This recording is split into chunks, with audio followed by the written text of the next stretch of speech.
হযরত ইব্রাহিম আলাইহিস সালাম উনাকে মালাকুল মউত আজরাইল আসছে, আয়েশা বলছে আপনার জান কবজ করতে চাই, আপনি অনুমতি দেন। হাদিসের মধ্যে আছে প্রত্যেক নবীকে মৃত্যুর পূর্বে মালাকুল মউত জানায়, অনুমতি চায়। অনুমতি না নিয়ে কোনো নবীর জান কবজ করা হয় নাই। তো ইব্রাহিম আলাইহিস সালাম বললেন, আজরাইল আমার একটা ছোট্ট প্রশ্ন আছে আল্লাহর কাছে, তুমি একটু জিগাইয়া আসো। যাও তুমি জিগাও। তো আজরাইল মালাকুল মউত বলছে আচ্ছা বলে। তো তুমি গিয়া বলবা আল্লাহর কাছে, আয়াকবিজুল খলিল রুহা খলিলিহি, আল্লাহকে জিজ্ঞাসা করবা গিয়া যে ইব্রাহিম জানতে চাইছে কোন বন্ধু কি বন্ধুর জান কবজ করে? বন্ধু বুঝি বন্ধুরে মেরে লাগে? আমি না আপনার বন্ধু? ইব্রাহিম আলাইহিস সালাম কার বন্ধু? কথা বলে না, আল্লাহর বন্ধু কিনা? তো ইব্রাহিম আলাইহিস সালাম বলতেছে যাও গিয়া জিগাও কি বন্ধু এটা, বন্ধু বন্ধুরে মারতে কয়? বন্ধু বুঝি বন্ধুর জান কবজ করে?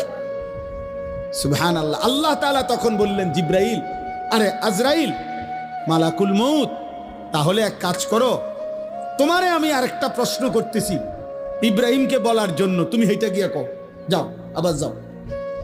তো মালাকুল মউত এসে এবার ইব্রাহিম আলাইহিস সালামকে বললেন, আপনার কথার জবাবে আল্লাহ তাআলা একটা প্রশ্ন করছেন, আপনি হেইটার উত্তর দেন। তো বলছে কি? তো আল্লাহ তাআলা জানতে চাইছেন আয়াকরাহুল খলিল লিকা খলিলিহি, বন্ধু কি তাহলে বন্ধুর মুলাকাত সাক্ষাৎ চায় না? বন্ধু কি বন্ধুর সাক্ষাৎ পছন্দ করে না? তাইলে ইব্রাহিম আলাইহিস সালাম বুঝছে, হায় হায় এ তো মারা না, এ তো বন্ধুর মুলাকাত, এ তো মৃত্যু না রে, এ তো আমার সেই মালিকের মুলাকাত। পুরাটা জীবন আমি যার জন্য পরীক্ষা দিছি, যার জন্য আমি নমরুদের আগুনের কুণ্ডলিতে পড়লাম, যার জন্য আমার জীবনটা নবীদের মধ্যে সবচেয়ে বেশি অঞ্চল ছাড়ছে, হিজরত করছেন, এলাকা ছাড়ছে বেশি ইব্রাহিম আলাইহিস সালাম। তো সে তো বন্ধুর মুলাকাত। এজন্য দোস্ত প্রথমে এই কথাটা বুঝাইতে চাইলাম যে মৃত্যুর যন্ত্রণা প্রত্যেকের হবে, বাকি মোমেন মুত্তাকি ইমানদার তার মৃত্যু যন্ত্রণা তার আনন্দের বিষয়। কষ্ট হচ্ছে ঠিক আছে, কিন্তু আনন্দ হচ্ছে যে আমার রবের মুলাকাত। এবার তার বিপরীতে দোস্ত, তার বিপরীতে সাকরাতুল মউত যদি কোনো নাফরমানের শুরু হয়, পাপী, তো তাফসীরের মধ্যে আছে প্রত্যেক মানুষকেই তো বললাম মৃত্যু যন্ত্রণা ভোগ করতে হবে। আজকে নওজোয়ান, এই তোমাদের কাছে আমার বিশেষ কথা এটা, একটু শুধু ইনসাফের সাথে শোনো, কষ্ট করছো ভাই। অনেক সদ্য ওলামারা বয়ান করছেন, তাফসীরের মধ্যে আছে এক টানা 900 বছর ধরে নেন কোন ব্যক্তি এই পৃথিবীতে হায়াত পাইছে, আর 900 বছর 950 বছর হায়াত পাওয়া এই পৃথিবীতে কারো উদাহরণ আসেনি? নাই। কে? নূহ আলাইহিস সালাম। কথা বলে না? তাহলে এই পৃথিবীতে 950 বছর বাঁচার উদাহরণ আছে কিনা? তো উদাহরণ তো আছে, আদম আলাইহিস সালাম। তাহলে এই জন্য বললাম কেউ যদি 900 বছর একটানা পৃথিবীতে হায়াত পায়, দোস্ত মনোযোগ দিয়ে কথাটা শোনো, কিন্তু এই 900 বছর সে আল্লাহর নাফরমানি করছে, কিন্তু 1 সেকেন্ডের জন্য 900 বছরে দুনিয়ার হায়াতে কোনোদিন কোনো দুঃখ, কষ্ট, যন্ত্রণা, বেদনা পায় নাই, একটা সুইয়ের আঘাত লাগে নাই, একটা কাঁটার আঘাত লাগে নাই, সে হাসি খুশি আনন্দ ফুর্তি এই মৌজ করে এই জীবনটা চলছে। নাচ গান, নারী, ছবি, জিনা, ব্যভিচার, মদ, জুয়া, চুরি, ডাকাতি, সুদ, ঘুষ, বেহায়াপনা, বেলেল্লাপনা, যা মন চায় তাই করছে, কিন্তু কোনোদিন কষ্ট পায় নাই। ধরে নাও, মানে ধরে নিচ্ছি যে কোনোদিন এর কারণে সে দুনিয়ার হায়াতে কোনোদিন 1 সেকেন্ডের ব্যথা পায় নাই, কোনো কষ্ট হয় নাই। খোদার কসম তাফসীরে লিখছে এই 900 বছরের নাফরমান জীবনে যে কোনোদিন কোনো দুঃখ দেখে নাই, মৃত্যুর যন্ত্রণা তার যখন শুরু হবে, সাকরাতুল মউত, আল্লাহর কসম বাপ, 1 সেকেন্ডের মৃত্যু যন্ত্রণা, খোদার কসম, এই ছেলেরা তারে 900 বছরের সুখ আর আনন্দ 1 সেকেন্ডে ভুলায় দেবে।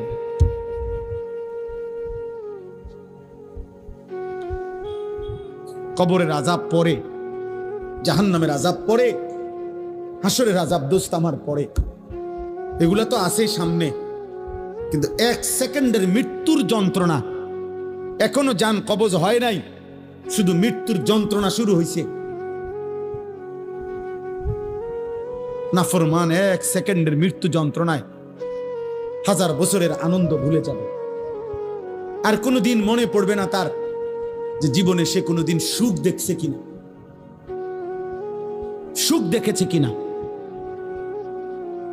কাল্লা ইযা বালাগাতিত তারাকি ওয়া কিলা মান রাক ওয়া যান্না আন্নাহুল ফিরাক ওয়ালতাফাতিস সাকু বিস-সাক ইলা রাব্বিকা ইয়াওমা ইদিনিল মাসাক। আল্লাহ বলেন, নাফরমানের জান কবজের সময় মালাকুল মউত আজরাইল কলিজার থেকে তার রূহটা টান দিয়া ছিঁড়ে ফেলবে, আর ছিঁড়ে ফেললেই কণ্ঠনালীর কাছে আইসা, তারাকি মানে কণ্ঠনালীতে আইসা বিদে যাবে, রূহটা আটকাইয়া যাবে। এরপরে খোদার কসম তাফসীরের মধ্যে লিখছে, নাফরমানের জান রূহ মালাকুল মউত আজরাইল টাইনা হেসরাইয়া, কোন কাবাব, কোন শিকের মধ্যে যদি গোশত লাগানো থাকে, সেখান থেকে যদি শেষ গোশতের অংশগুলো টাইনা টাইনা সিরা সিরা বাহির করে, কোন গরম কিছুর মধ্যে যদি তুলা লাগে তো তুলা যদি টাইনা টাইনা বের করে, কোন ব্যান্ডেজ থেকে যদি তুলা ছিঁড়ে ছিঁড়ে বের করে, আল্লাহর কসম নবী বলছে, উম্মত মালাকুল মউত আজরাইল নাফরমানের রূহটা শরীর থেকে এইভাবে টাইনা টাইনা চিরা চিরা বাইর করবে। ফালাউলা ইযা বালাগাতিল হুলকুম ওয়া আনতুম হিনাইযিন তানদুরুন ওয়া নাহনু আকরাবু ইলাইহি মিনকুম ওয়ালাকিন লা তুবসিরুন। ফালাউলা ইন কুনতুম গায়রা মাদিনিন তারজিউনাহা ইন কুনতুম সাদিকিন। আল্লাহ বলে, নাফরমানের কণ্ঠনালীতে যখন তার রূহটা আইসা আটকাইয়া যাবে, চারিপাশের আত্মীয় স্বজন তখন দেখতে থাকবে। আল্লাহ বলেন, আমিও তো দেখতেছি, আমিও তো সামনেই আছি। আল্লাহ তখন চ্যালেঞ্জ করে বললেন, হে নাফরমান পাপী, তোর আত্মীয় স্বজনকে বলো না এই মুহূর্তে তোমারে মালাকুল মউত আজরাইল থেকে ফিরাইয়া রাখতে।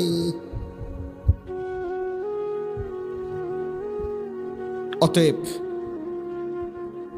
প্রিয় ভাইয়া, কবরের আযাব তো সামনে, জাহান্নামের আযাব তো সামনে, 1 সেকেন্ডের মৃত্যু যন্ত্রণাও তো তুমি সহ্য করতে পারতা না।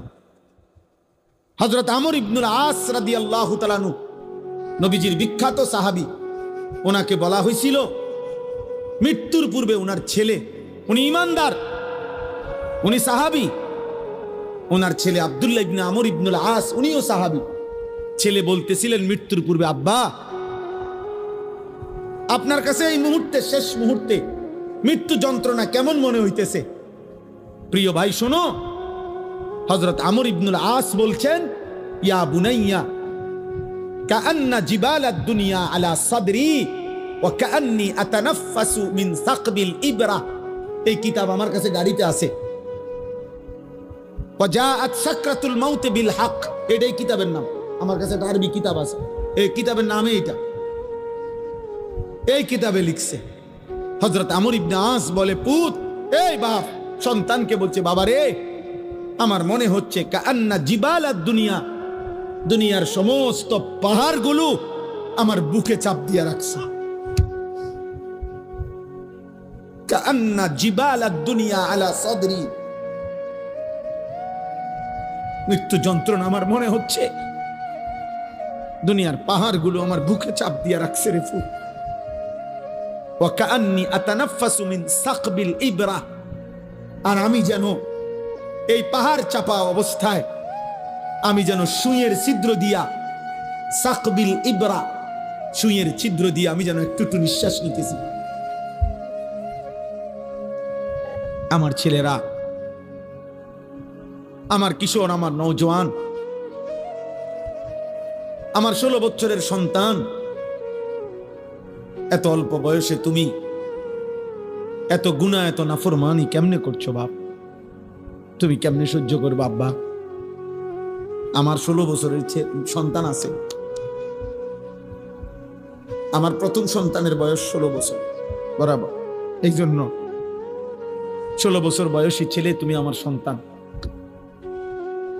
তার চাইতে একটু বয়স্ক, একটু বেশি যাদের বয়স 18, 20, 22, 25, প্রিয় সন্তান, তুমি আমার ছোট ভাই। তুমি বলো, গত 365 দিনে তোমরা কোনদিন যারা ফজরের নামাজ পড়ো নাই, আমার সন্তান, কেমনে তুমি মৃত্যুর এই যন্ত্রণা সহ্য করো? বলো ভাই।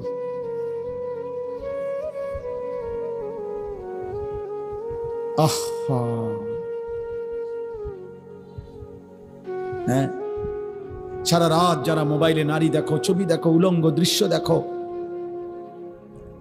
এত নারী, এত ছবি, এত জিনা, এত বেবিচার, এত অসভ্যতা, নিজের হাত যারা নিজের লজ্জাস্থানে গুনাহের কাজে ব্যবহার করছো, কি করছো বাপ? আমি যে এর চাইতে বেশি আর বলতে পারছি না। আমি যদি একলা পাইতাম যুবক তোমারে, আমি একলা আরো অনেক কিছু বলতাম। আমার উস্তাদ বসা, মুরব্বী বসা, ওলামা বসা, বয়স্ক লোক বসা। আমার জিন্দিগির ফিকির এটা, আমার রাত দিনের মেহনত এটা। মানে কিশোর নওজোয়ান ফিরবে। বলো ভাইয়া, তোমরা কি হিসাবে? অগণিত ছেলের চেহারা দেখলেই বোঝা যায় বাপ, আজকের সারা দিনে যারা এক ওয়াক্ত নামাজ পড়ো নাই, হায় মুসলমানের সন্তান, কেমনে পারলা? তুমি কি মরবা না? তুমি কি কবরে যাইবা না বাপ? এই পৃথিবীর কত রাজা বাদশাহ কবরে চলে গেছে, তুমি কি কোনোদিন কবরস্থান দেখো নাই? তুমি কারো জানাজা পড়ো নাই? তুমি কি কোনো মানুষের লাশ দেখো নাই? আমি 5 দিন আগে আমার জ্যাঠার সাথে কথা বলে আসছি বাড়িতে, খোঁজ খবর নিছি। 5 দিন পরে আমার জ্যাঠা মারা গেছে। আমি জ্যাঠার দিকে তাকাইয়া বাড়িতে গিয়া দেখছি আমার এই সেই মানুষটা যার সাথে আমি কথা বলছি, উনি নাই, চুপ হয়ে গেছে, হাত নড়ে না, পাও নড়ে না। আমি জানাজা পড়াইছি আমার জ্যাঠার, তো জানাজার আগে আমি আমার জ্যাঠার কবরটা খালি, তখন কবরে রাখে নাই। আমি কবরের দিকে তাকাইয়া অনেকক্ষণ, 8-10 মিনিট হইব, আমার বাবার কবরের পাশে আমার জ্যাঠার কবর। আমার আব্বা আগে ইন্তেকাল করছে। আমার জ্যাঠার কবরের দিকে তাকাইয়া অনেকক্ষণ খালি কবরের দিকে তাকাইয়া ছিলাম। তাকাইয়া আমার মনে হইল কবর যেন আমারে ডাক দিয়ে বলছে, আনিস, আমার কাছ থেকে 1 মুঠ মাটি দিছিলাম আমি তোমার জ্যাঠারে বানাইবার জন্য, আজ আমার মাটি আমি ফেরত নিলাম।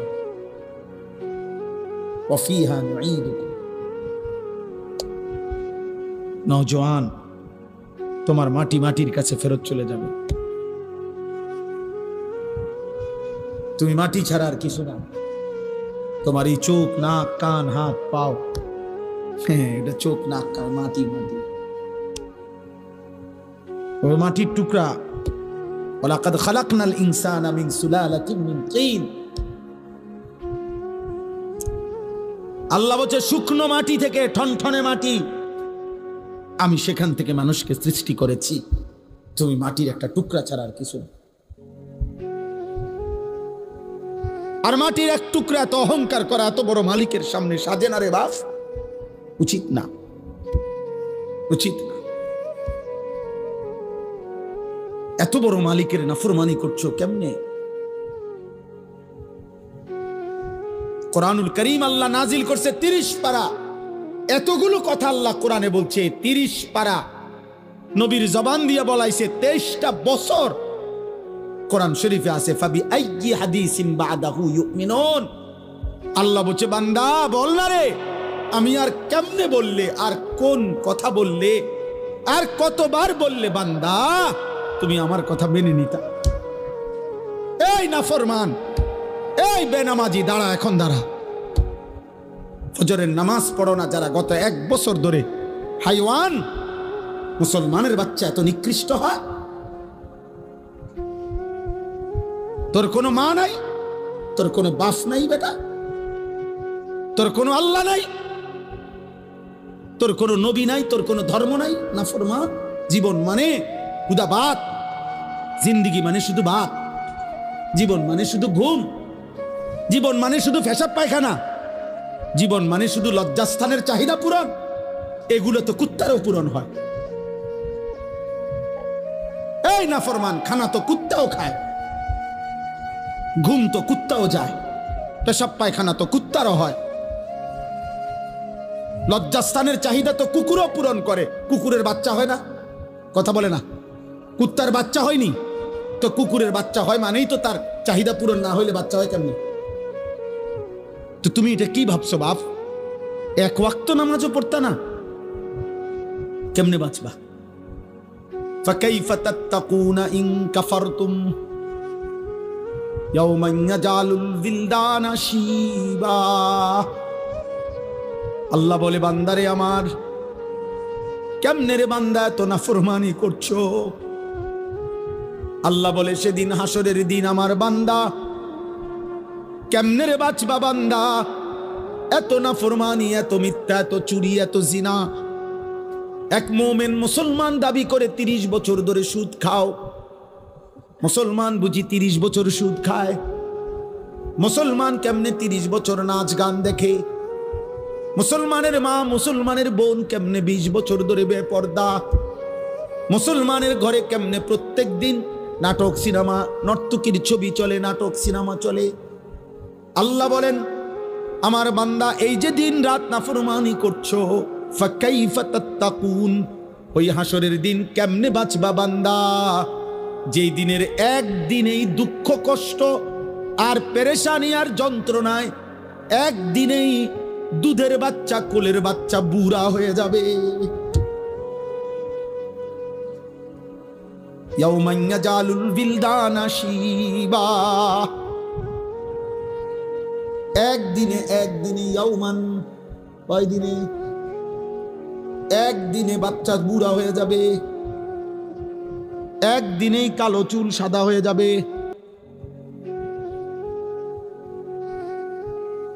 খামখেয়ালি করো না বাপ, শেষ কথা শেষ। তুমি আল্লাহর বেষ্টনীতে আছো, আমিও। আমাদের জন্য আল্লাহ তাআলার ইন্তজাম করা আছে। তুমি আল্লাহর এই ইন্তজামের বাইরে যাইতে পারতা না। আল্লাহর বেষ্টনীর ভিতরে থাইকেই মৃত্যুর যন্ত্রণা আসবে। এই কথাটাই আল্লাহ এখানে বলছে। এবার দেখেন তর্জমা শুনেন, তো শেষ কথা। আমার ভাই, আমি বলে গেলাম, আমার সন্তান, আমার ছেলেরা, আমার বাবারা, আমার ভাইরা, আমি বলে গেলাম স্পষ্ট, দয়া করে মরণকে স্মরণ করো, ভুলে যেও না। তুমি ভুলে গেলেও মরে যাবা। বলে আমার মনে ছিল না, মনে না থাকলেও মৃত্যু হবে, হবে। কথা বলে না, বলো না ছেলেরা, বলো। তুই মরে যাবে বাপ। এই মোবাইল থাইকা যাবে, ফেসবুক থাইকা যাবে, এগুলো হারায় যাবে। তোমার চোখের ওই নারীও হারায় যাবে, হয়তো কোনোদিন আর মনেও পড়বে না কারো কথা। কিন্তু গুনাহগুলো সাথে নিয়ে তোমার হাসরের ময়দানে দাঁড়াইতে হবে। এই পাপগুলো নিয়েই তোমাকে দাঁড়াইতে হবে। এই জন্য আমি কিশোর নওজোয়ানের পরিবর্তনের খুব প্রত্যাশী। আমার এক ছোট্ট জিন্দিগি প্রয়োজন, আমি দিয়ে দিলাম। কিন্তু আমার একটা আশা, মুসলমানের নওজোয়ান তোমরা ইনশাআল্লাহ ফিরলে, তোমরা যদি ফজরের নামাজ পড়ো, এতগুলো ছেলে ইনশাআল্লাহ কদর কসম ইসরায়েলের কুত্তাদের কলজা সুদ্ধা নড়ে উঠবে ইনশাআল্লাহ। সেজদাবিহীন বিজয় আসবে না বন্ধু। স্লোগান দিলে হবে না, শুধু স্লোগান দিলে। স্লোগান আমিও দিতাম, জানি। আমি ছাত্র জীবনে স্লোগানে সেরা ছিলাম। ঢাকা চৌধুরীপাড়া যখন পড়তাম দাওড়া রাকাম থেকে গিয়া, তখন স্লোগানে সেরা ছিলাম। হুজুররা আমারে স্লোগানের জন্য নিত, পুরে লেতাম পারো স্লোগান দিয়া। আলহামদুলিল্লাহ। আমার বড় ভাই, আমার মনে আছে, বড় ভাই আনি চল স্লোগান, আর চলেন ভাই, পুরে এলাম কোনান দিয়ে উড়ে। 2-4 ঘন্টাও মিছিল করতে পারতাম, একটা না, কোনো বিশ্রাম ছিল না। স্লোগান দিয়ে হবে না দোস্ত, শুধু কলিজার খুন, কপালের এই সেজদা মালিককে দিতে হবে। ভাইয়া আরো 100 বছর চেষ্টা করেও কাফের বেঈমানদের সমপরিমাণ অস্ত্র, কাফের বেঈমানদের সমপরিমাণ ক্ষমতা, দুনিয়াবি আসবাব আমাদের হবে না। আমাদের বিজয় আমাদের ওই রবের কাছে। আমাদের উপরে যিনি, তিনি আমাদের জন্য যথেষ্ট। আমরা যদি যথাযথ চোখের পানি দিতে পারি, আমরা যদি চোখের পানি ফেলতে পারি, সেজদা দিতে পারি, ইনশাআল্লাহ বিজয় আসবে।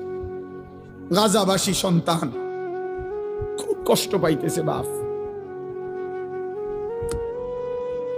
আজকেও পত্রিকা আসছে, সব পত্রিকা। গতকালকে বৃহস্পতিবার গাজার প্রায় 4.5 লক্ষ মানুষ, তারা আবার শেষবারের মতো ইসরায়েলের বেঈমান কুত্তারা বলছে, গাজাবাসীরে মাইকিং করে শুনাই দিছে, তোমাদেরকে পলায়নের জায়গা ছেড়ে দেওয়ার শেষ সুযোগ দেওয়া হলো, এরপরে আর বাঁচতে দেওয়া হবে না। ছোট ছোট মাসুম বাচ্চা নিয়ে মহিলারা খালি পায়ে, আজকের পত্রিকাতেও আসছে যে এরা হাঁটতেছে, ওরা জানে না ওরা কোথায় যাবে, ওরা জানে না। 12 কিলোমিটার পায়ে হাইটা একটা বাচ্চা একটা রুটির জন্য হাত পাইটা অনেক কষ্টে যখন একটা রুটি নিছে, রুটি নিয়ে যখন ফেরত আসছে, এই কিছুদিন আগে পত্রিকা আসছে, 12 কিলোমিটার পায়ে হাইটা রুটিটা নিছিল। এই রুটি নিয়ে যখন ফিরে আসছে, গাজার ওই ছেলেকে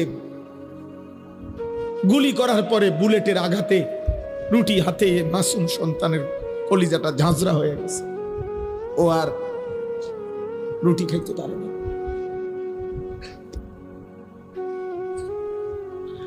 আর তোমরা নারী দেখো, ছবি দেখো, তোমরা আর সেজদা দিও না, তোমরা উলঙ্গ দৃশ্যই দেখো। তোমাদের আর মোবাইলের নেশাই গেল না, তোমাদের চুলের ফ্যাশনই শেষ হইল না, তোমরা তোমাদের বন্ধুদের আড্ডাই, তোমরা মনে করছো ইবলিস শয়তান তোমাগরে বলছে তোমাদের বিপদ হবে না। বিপদ শুধু ফিলিস্তিনের, বিপদ শুধু রোহিঙ্গাদের, আমগো কিচ্ছু হইতো না। আমরা সবাই জোনায়েত বাগদাদি, আমরা বাইজিদ বুঝতে। আমাদের মানচিত্রে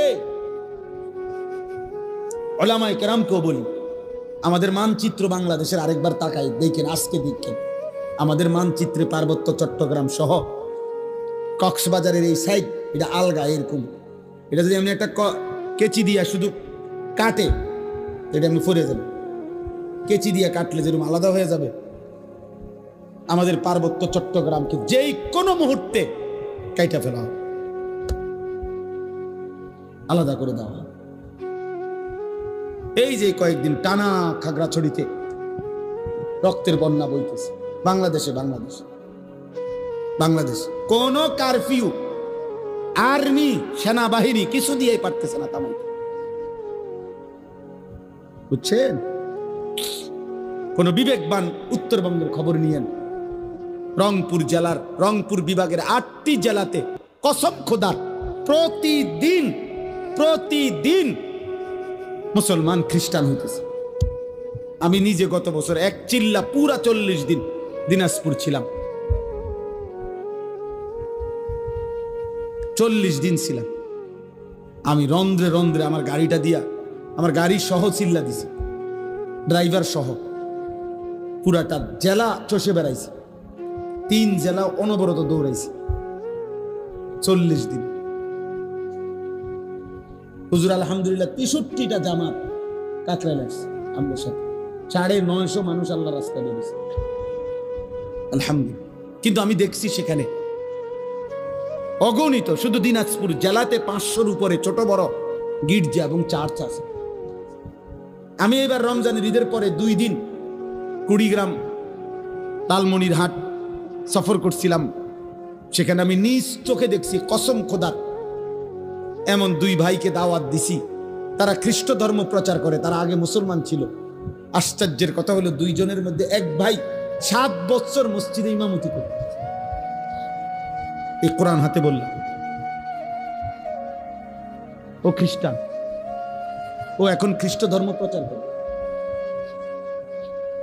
আমার নওজোয়ান আলেম, তাগড়া জওয়ান আলেম যারা, যুবকের কোনো রাত নাই, যুবকের কোনো দিন নাই। যুবক ইচ্ছা করে যদি কদ্দুর মেহনত বিশ্রাম নেয় তো বিশ্রাম নিল, নয়তো যুবকের কোনো রাত হয় না। যুবক চাইলে সারা রাতও মেহনত করতে পারে, যুবক চাইলে সারা রাতও মেহনত করতে পারে। এই জন্য নওজোয়ান আলেম যারা আছেন, আজকের এই মুবারক মাহফিলে আপনাদেরকে বলি, আপনারা আরেকটু ফিকির করেন এই ছেলেদের জন্য, কিশোরদের জন্য, নওজোয়ানদের জন্য, ওদেরকে ফেরাবার। যে যে যে দূর বললে হয়, কেউ বললে 10,000 হবে, আরেকজনে আসলে 1000 হবে, আমনে বললে একজনও তো শুনবে, অসুবিধা কথা বোঝেন না? আপনি একজন রেকর্ড না, আমি কইলে শুনব কেরা, অমুক বক্তা আনতেব না, একের সব বক্তা আনতেব না, না সব বক্তা হইতে জরুরি না, আল্লাহর কথা বলতে হবে, এটা জরুরি। উম্মতকে ফিরাইতে হবে, এটা জরুরি। এই ছেলেদের দরকার, এরা যদি না ফিরে, এরা যদি সেজদা না দেয়, এরা যদি ফিরে না আসে, তাহলে আগামীর মাহাদির পক্ষে লড়বে কে? দাজ্জালের বিরুদ্ধে লড়বে কে? বুড়ারা, 90 বছরের বুড়া চাচা যারা, কি যুবক বলো, নওজোয়ান, মাহাদির পক্ষে লড়বে বুড়ারা না? কে লড়বে বলো, কে লড়বে? আমি বলো, আমি লড়বো ইনশাআল্লাহ, ইনশাআল্লাহ। ফজরের সেজদা দাও, আমি ওয়াদা দিলাম ইনশাআল্লাহ, ফজরের সেজদা দিলে হয় তুমি, নয়তো তোমার বংশধর মাহাদির পক্ষে লড়বে ইনশাআল্লাহ। এটা হাদিসের বর্ণনা। ফজরের মুসল্লিরা মাহাদি এবং ঈসার সাথে সর্বশেষ দাজ্জালের বিরুদ্ধে শেষ লড়াই করবে যারা, এবং শেষ ইহুদিদের শেষ ব্যক্তিটাকে পাথরের আড়াল থেকে, গাছের আড়াল থেকেও টাইনা বাইর করে হত্যা করবে যারা, এই শেষ বাহিনী হলো ফজরের মুসল্লি। এটা কিতাবের কথা, আমার কাছে কিতাব আছে। ফজরের মুসল্লি যারা, মাহাদির সৈনিক তারা। এই জন্য আজকে এই রাত গভীরে নিয়ত করো যে ফজরের নামাজ পড়বো ইনশাআল্লাহ। আমার জিন্দিগির একটা মেহনত, ফজর ক্যাম্পেইন। আমি এটা কাজ করি সারা বাংলাদেশে, জায়গায় জায়গায় আমার অনেক ছেলে আছে যারা ফজর ক্যাম্পেইনের কাজ করে, মানে ফজরের নামাজের প্রচারণ। এইটাই মেহনত, এইটাই সংগঠন, এইটাই একটা দল। দলের মাকসাদ কি? ফজরের নামাজে মুসল্লি বৃদ্ধির আন্দোলন। এটা আমার শায়েখ দিছেন, আমারে বলছেন, আমার শায়েখ আল্লামা মুফতি মুশতাকুন নবী কাসিম হুজুর আমার এই জিম্মাদারি, যে মাওলানা এটা করবেন, কোনো ফিটাফিটি নাই, ঝগড়া নাই, ফজরের জন্য ডাকবে। আমরা ইনশাআল্লাহ নওজোয়ান তোমাদেরকে বলল, একজন ছেলে সিদ্ধান্ত নিবা যে আমি ফজর পড়বো, আমার একজন বন্ধুকে ফজরের জন্য ডাকবো ইনশাআল্লাহ। 2 জন হইলে 4 জন হবে, 4 জন হইলে 8 জন হবে ইনশাআল্লাহ। হইতে পারে না ইনশাআল্লাহ? হইতে পারে ইনশাআল্লাহ। ফজরের নামাজে বিজয় আছে। ফাল মুগীরাতি সুবহা, আল্লাহ তাআলা বলছে যুদ্ধের ঘোড়া দুশমনের উপরে আক্রমণ করে ফজরের ওয়াক্তে। ফাল মুগীরাতি সুবহা ওয়াল আদিয়াতি যবহা ফাল মুরিয়াতি কদহা। এইটাও মজার। চলেন, রাত হয়ে গেছে। ওয়ালাকাদ খালাকনাল ইনসানা ওয়া না'লামু মা তুওয়াসবিসু বিহি নাফসু। এই আমি শেষ তরজমা বলি। আল্লাহ বলেন, বান্দা আমি মানুষকে সৃষ্টি করেছি। 2, আল্লাহ বলেন অন্তরের গভীরে যা আছে, তোমার অন্তরের যত কুমন্ত্রণা, গুনাহের মন্ত্রণা, ওয়াসওয়াসা, অন্তরের ভিতরে যা, আমি সেটাও জানি। তাহলে বাইরের গুলা জানেনি, কথা বলে না। হাত দিয়ে, চোখ দিয়ে, কান দিয়ে, নাক দিয়ে গুনাহ হইলে আল্লাহ জানেনি। আল্লাহ বলছে আমি অন্তরের ভিতরে যেটা, সেটাও জানি। 3, ওয়া নাহনু আকরাবু ইলাইহি মিন হাবলিল ওয়ারিদ। আল্লাহ তাআলা বলে, বান্দা তোমার শিরা উপশিরা, শরীরের উপরে পশম, এরপরে চামড়া, এরপরে গোশত, এরপরে রক্ত। এই রক্ত সঞ্চালন হয় শরীরের মধ্যে। কতগুলো শিরা উপশিরা আছে যেগুলোর মাধ্যমে স্যালাইনের তারের মতো সারা দেহে রক্ত সঞ্চালন হয়। এগুলোর কোনো একটা কোনা, একটা রগ ছিঁড়ে গেলে পুরা দেহের রক্তের সার্কুলেশন বন্ধ হয়ে যাবে, কিছুক্ষণ পরে লোকটা মারা যাবে। এইটারে বলে ওয়ারিদ। এই যেই রগগুলোর মাধ্যমে, ওই উপরের এগুলো না, রক্তের সাথে মিশ্রিত যেই রগগুলোর মাধ্যমে মানুষের দেহে রক্ত সঞ্চালন হয়, শিরা উপশিরা, আল্লাহ তাআলা বলেন ওইগুলো তোমার দেহের ভিতরে যত কাছে, আমি আল্লাহ তোমার তার চাইতে বেশি কাছে। ওয়া নাহনু আকরাবু ইলাইহি মিন হাবলিল ওয়ারিদ। আমি বান্দা তার চাইতে কাছে। ওয়া মা তাকুনু ফি শা'নিন ওয়া মা তাতলু মিনহু মিন কুরআনিন ওয়া লা তা'মালুনা মিন আমালিন ইল্লা কুন্না আলাইকুম শুহুদান। আল্লাহ বলে, বান্দা তুমি যখন যেখানেই থাকো না কেন, আমার কোরআন যেটুকুই পড়ো না কেন, তুমি যেই আমলই করো না কেন বান্দা, যখন তা করতে থাকো আমি আল্লাহ তোমার সামনেই থাকি। ইজ তুফিদুনা ফি, আমি আছি তো বান্দা। আয়াহসাবু আল্লাম ইয়ারাহু আহাদ। আল্লাহ বলে, বান্দা, আমার বান্দা কি ভেবেছে তাকে কেউ দেখে না? আমগরে কেউ দেখে না, দেখে না। কি? আরো জোরে বলো, আরো জোরে বলো, জোরসে বলো, আল্লাহ আল্লাহ। ইদ ইয়াতালাক্কাল মুতালাক্কিয়ানি আনিল ইয়ামিনি ওয়া আনিশ শিমালি কাঈদ। আল্লাহ বলেন, আমি তো আছি বান্দা, সাথে সাথে ডানে বামে 24 ঘন্টা 2 জন ফেরেশতা আছে কিনা? মা ইয়ালফিজু মিন কাউলিন ইল্লা লাদাইহি রাকিবুন আতীদ। আল্লাহ বলেন, এর অতিরিক্ত তোমার জবান দিয়ে, এই 2 ঠোঁটের মাঝখান দিয়ে যা কিছু উচ্চারণ হয়, ভালো কিংবা মন্দ, দরকারি কিংবা বেদরকারি, জিকির কিংবা গালি, ভালো কিংবা মন্দ, যাই বের হয়, আরেকজন সদা তৎপর চৌকান্না ফেরেশতা তোমার কথা এবং জবানের উচ্চারণগুলো লিখছে। হযরত ইব্রাহিম আলাইহিস সালাম, উনাকে মালাকুল মউত আজরাইল আসছে, আয়েশা বলছে, আপনার জান কবজ করতে চাই, আপনি অনুমতি দেন। হাদিসের মধ্যে আছে প্রত্যেক নবীকে মৃত্যুর পূর্বে মালাকুল মউত জানায়, অনুমতি চায়। অনুমতি না নিয়ে কোনো নবীর জান কবজ করা হয় নাই। তো ইব্রাহিম আলাইহিস সালাম বললেন, আজরাইল, আমার একটা ছোট্ট প্রশ্ন আছে আল্লাহর কাছে, তুমি একটু জিগাইয়া আসো। যাও, তুমি জিগাও। তো আজরাইল মালাকুল মউত বলছে, আচ্ছা বলে। তো তুমি গিয়া বলবা আল্লাহর কাছে, আয়াকবিজুল খলিল রুহা খলিলিহি। আল্লাহকে জিজ্ঞাসা করবা গিয়া যে ইব্রাহিম জানতে চাইছে কোন বন্ধু কি বন্ধুর জান কবজ করে? বন্ধু বুঝি বন্ধুরে মাইরে লাগে? আমি না আপনার বন্ধু? ইব্রাহিম আলাইহিস সালাম কার বন্ধু? কথা বলে না, আল্লাহর বন্ধু কিনা? তো ইব্রাহিম আলাইহিস সালাম বলতেছে, যাও গিয়া জিগাও কি বন্ধু এটা, বন্ধু বন্ধুরে মারতে কয়? বন্ধু বুঝি বন্ধুর জান কবজ করে? সুবহানাল্লাহ। আল্লাহ তাআলা তখন বললেন, জিব্রাইল, আরে আজরাইল, মালাকুল মউত, তাহলে এক কাজ করো, তোমারে আমি আরেকটা প্রশ্ন করতেছি ইব্রাহিমকে বলার জন্য, তুমি হেঁটে গিয়া কও, যাও, আবার যাও। তো মালাকুল মউত এসে এবার ইব্রাহিম আলাইহিস সালামকে বললেন, আপনার কথার জবাবে আল্লাহ তাআলাও একটা প্রশ্ন করছেন, আপনি হেটার উত্তর দেন। তো বলছে কি? তো আল্লাহ তাআলা জানতে চাইছেন, আয়াকরাহুল খলিল লিকা খলিলিহি, বন্ধু কি তাহলে বন্ধুর মুলাকাত, সাক্ষাৎ চায় না? বন্ধু কি বন্ধুর সাক্ষাৎ পছন্দ করে না? তাইলে ইব্রাহিম আলাইহিস সালাম বুঝছে, হায় হায়, এ তো মারা না, এ তো বন্ধুর মুলাকাত, এ তো মৃত্যু না রে, এ তো আমার সেই মালিকের মুলাকাত। পুরাটা জীবন আমি যার জন্য পরীক্ষা দিছি, যার জন্য আমি নমরুদের আগুনের কুণ্ডলিতে পড়লাম, যার জন্য আমার জীবনটা নবীদের মধ্যে সবচেয়ে বেশি অঞ্চল ছাড়ছে, হিজরত করছেন, এলাকা ছাড়ছে বেশি ইব্রাহিম আলাইহিস সালাম। তো সে তো বন্ধুর মুলাকাত।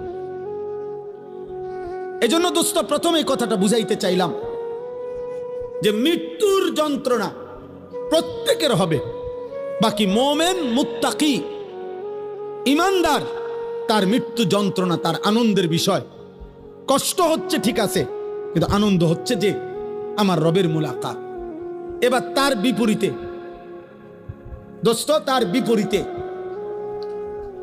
সাকারাতুল মউত যদি কোনো নাফরমানের শুরু হয়, পাপী, তো তাফসীরের মধ্যে আছে প্রত্যেক মানুষকেই তো বললাম মৃত্যু যন্ত্রণা ভোগ করতে হবে। আজকে নওজোয়ান, এই তোমাদের কাছে আমার বিশেষ কথা এটা,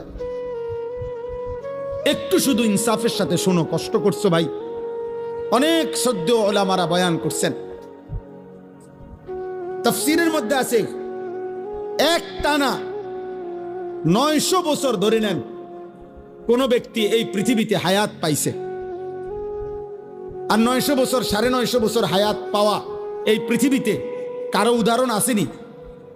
নাই। কে? নূহ আলাইহিস সালাম। কথা বলে না? তাহলে এই পৃথিবীতে 950 বছর বাঁচার উদাহরণ আছে কিনা? তো উদাহরণ তো আছে, আদম আলাইহিস সালাম। তাহলে এই জন্য বললাম কেউ যদি 900 বছর একটানা পৃথিবীতে হায়াত পায়, দোস্ত মনোযোগ দিয়ে কথাটা শোনো, কিন্তু এই 900 বছর সে আল্লাহর নাফরমানি করছে, কিন্তু 1 সেকেন্ডের জন্য 900 বছরের দুনিয়ার হায়াতে কোনোদিন কোনো দুঃখ, কষ্ট, যন্ত্রণা, বেদনা পায় নাই, একটা সুইয়ের আঘাত লাগে নাই, একটা কাঁটার আঘাত লাগে নাই। সে হাসি খুশি আনন্দ ফুর্তি এই মৌজ করে এই জীবনটা চলছে। নাচ গান, নারী, ছবি, জিনা, ব্যভিচার, মদ, জুয়া, চুরি, ডাকাতি, সুদ, ঘুষ, বেহায়াপনা, বেলেল্লাপনা, যা মন চায় তাই করছে, কিন্তু কোনোদিন কষ্ট পায় নাই।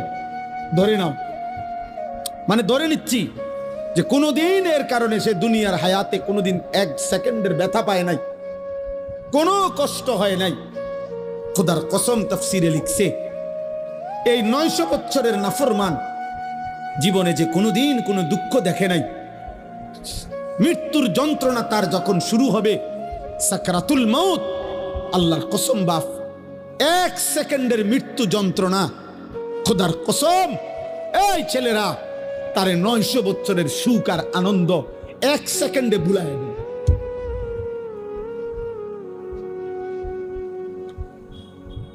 কবরের আযাব পরে, জাহান্নামের আযাব পরে, হাসরের আযাব দোস্ত আমার পরে, এগুলা তো আছে সামনে, কিন্তু 1 সেকেন্ডের মৃত্যুর যন্ত্রণা এখনো জান কবজ হয় নাই, শুধু মৃত্যুর যন্ত্রণা শুরু হয়েছে।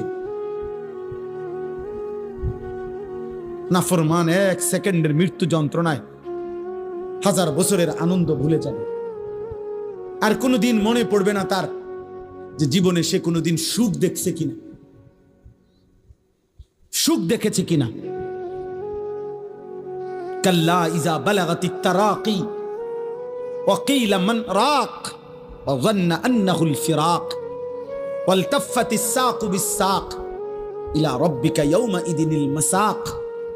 আল্লাহ বলেন নাফরমানের জান কবজের সময় মালাকুল মউত আজরাইল কলিজার থেকে তার রূহটা টান দিয়া ছিঁড়ে ফেলবে, আর ছিঁড়ে ফেললেই কণ্ঠনালীর কাছে আইসা, তারাকি মানে লো কণ্ঠনালীতে আইসা বিদে যাবে, রূহটা আটকাইয়া যাবে।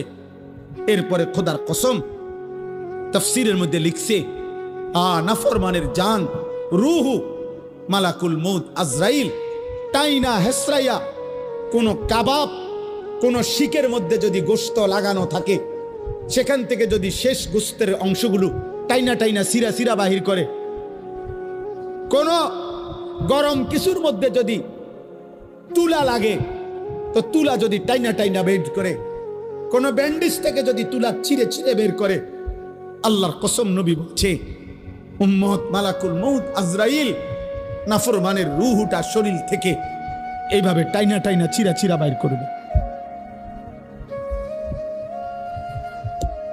ফালাউলা ইযা বালাগাতিল হুলকুম ওয়া আনতুম হিনাইযিন তানদুরুন ওয়া নাহনু আকরাবু ইলাইহি মিনকুম ওয়ালাকিন লা তুবসিরুন ফালাউলা ইন কুনতুম গায়রা মাদিনিন তারজিউনাহা ইন কুনতুম সাদিকিন। আল্লাহ বলে নাফরমানের কণ্ঠনালীতে যখন তার রূহ উঠাইসা আটকাইয়া যাবে, চারিপাশের আত্মীয় স্বজন তখন দেখতে থাকবে। আল্লাহ বলেন আমিও তো দেখতেছি, আমিও তো সামনেই আছি। আল্লাহ তখন চ্যালেঞ্জ করে বললেন, হে নাফরমান পাপী, তোর আত্মীয় স্বজনকে বলো না এই মুহূর্তে তোমারে মালাকুল মউত আজরাইল থেকে ফিরাইয়া রাখতে।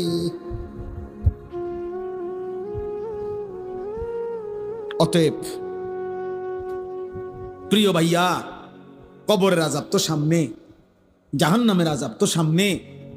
এক সেকেন্ডের মৃত্যু যন্ত্রণাও তো তুমি সহ্য করতে পারতা না। হযরত আমর ইবনুল আস রাদিয়াল্লাহু তাআলা আনহু, নবীজির বিখ্যাত সাহাবী, ওনাকে বলা হয়েছিল মৃত্যুর পূর্বে ওনার ছেলে, উনি ঈমানদার, উনি সাহাবী, ওনার ছেলে আব্দুল্লাহ ইবনে আমর ইবনুল আস, উনিও সাহাবী। ছেলে বলতেছিলেন মৃত্যুর পূর্বে, আব্বা আপনার কাছে এই মুহূর্তে, শেষ মুহূর্তে মৃত্যু যন্ত্রণা কেমন মনে হইতেছে? প্রিয় ভাই শোনো, হযরত আমর ইবনুল আস বলছেন, ইয়া বুনাইয়া কাআন্না জিবালাদ দুনিয়া আলা সাদরি ওয়া কাআন্নি আতানাফাসু মিন সাকবিল ইবরা। এই কিতাব আমার কাছে গাড়িতে আছে। ওয়া জাআত সাকরাতুল মাউত বিল হক, এটাই কিতাবের নাম। আমার কাছে একটা আরবি কিতাব আছে, এই কিতাবের নামে এটা, এই কিতাবে লিখছে। হযরত আমর ইবনে আস বলে, পুত, এই বাপ সন্তানকে বলছে, বাবা রে, আমার মনে হচ্ছে কাআন্না জিবালাদ দুনিয়া, দুনিয়ার সমস্ত পাহাড়গুলো আমার বুকে চাপ দিয়ে রাখছে। কাআন্না জিবালাদ দুনিয়া আলা সাদরি, মৃত্যু যন্ত্রণা আমার মনে হচ্ছে দুনিয়ার পাহাড়গুলো আমার বুকে চাপ দিয়ে রাখছে রে ফুত। ওয়া কাআন্নি আতানাফাসু মিন সাকবিল ইবরা, আর আমি যেন এই পাহাড় চাপা অবস্থায় আমি যেন সুইয়ের ছিদ্র দিয়া, সাকবিল ইবরা, সুইয়ের ছিদ্র দিয়ে আমি যেন একটু একটু নিঃশ্বাস নিতেছি। আমার ছেলেরা, আমার কিশোর, আমার নওজোয়ান, আমার 16 বছরের সন্তান, এত অল্প বয়সে তুমি এত গুনাহ, এত নাফরমানি কেমনে করছো বাপ? তুমি কেমনে সহ্য করবে আব্বা? আমার 16 বছরের সন্তান আছে। আমার প্রথম সন্তানের বয়স 16 বছর বরাবর। এই জন্য 16 বছর বয়সী ছেলে তুমি আমার সন্তান। তার চাইতে একটু বয়স্ক, একটু বেশি যাদের বয়স 18, 20, 22, 25, প্রিয় সন্তান, তুমি আমার ছোট ভাই। তুমি বলো, গত 365 দিনে তোমরা কোনদিন যারা ফজরের নামাজ পড়ো নাই, আমার সন্তান, কেমনে তুমি মৃত্যুর এই যন্ত্রণা সহ্য করো? বলো ভাই।